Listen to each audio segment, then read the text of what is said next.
দেগঙ্গায় গ্রেফতার তৃণমূল নেতা। 21-এর ভোট পরবর্তী অশান্তি মামলায় ধৃত।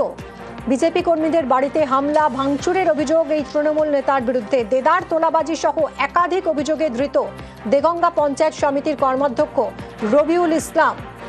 তৃণমূল নেতা রবিউল ইসলাম গ্রেফতার। দেগঙ্গায় গ্রেফতার তৃণমূল নেতা। 21-এর ভোট পরবর্তী অশান্তি মামলায় গ্রেফতার করা হয়েছে এই নেতাকে।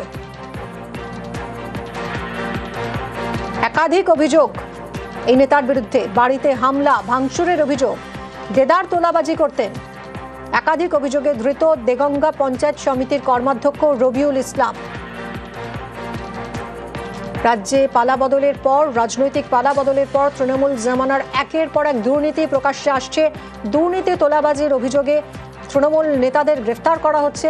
এবার গ্রেফতার দেগঙ্গা পঞ্চায়েত সমিতির কর্মাধ্যক্ষ রবিউল ইসলাম। জিয়াউল আমাদের প্রতিনিধির সঙ্গে কথা বলবো। জিয়াউল, আর কি কি অভিযোগ রয়েছে এর বিরুদ্ধে?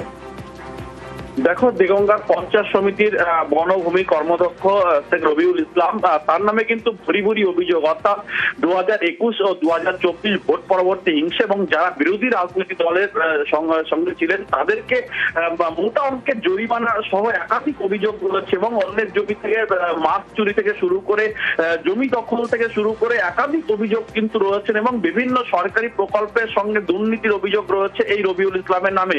এবং এ নিয়ে কিন্তু একাধিকবার এলাকার মানুষ সোচ্চার হয়েছে এবং এই রবিউল ইসলাম ভোট পরবর্তী হিংসা থেকে বিভিন্ন সময় মানুষের তোলাবাজি থেকে শুরু করে বিভিন্ন অভিযুক্ত ছিল এবং একাধিক মানুষকে মারধরের ঘটনা ঘটে। বিশেষ করে বিজেপি সংখ্যালঘু এলাকা, সেখানেও কিন্তু মারধর করা হয়েছে এবং ভুরি ভুরি অভিযোগ রয়েছে শেখ রবিউলের নামে। ফলে দুয়েক আগেও সেখানে কিন্তু তাকে গ্রেপ্তারের দাবিতে বিক্ষোভ হয়েছিল। পরবর্তীকালে দেখা যায় সে দেগঙ্গা থানা পুলিশ বসিরহাটের একটি জায়গা থেকে তাকে গোপন সূত্রে খবর পেতে গ্রেপ্তার করে। কিন্তু এই শেখ রবিউল যে এলাকায় সন্ত্রাস করেছিল দীর্ঘদিন ধরে এবং এলাকার তোলাবাজি থেকে শুরু করে একাধিক ভুরি ভুরি অভিযোগ রয়েছে রবিউল ইসলামের।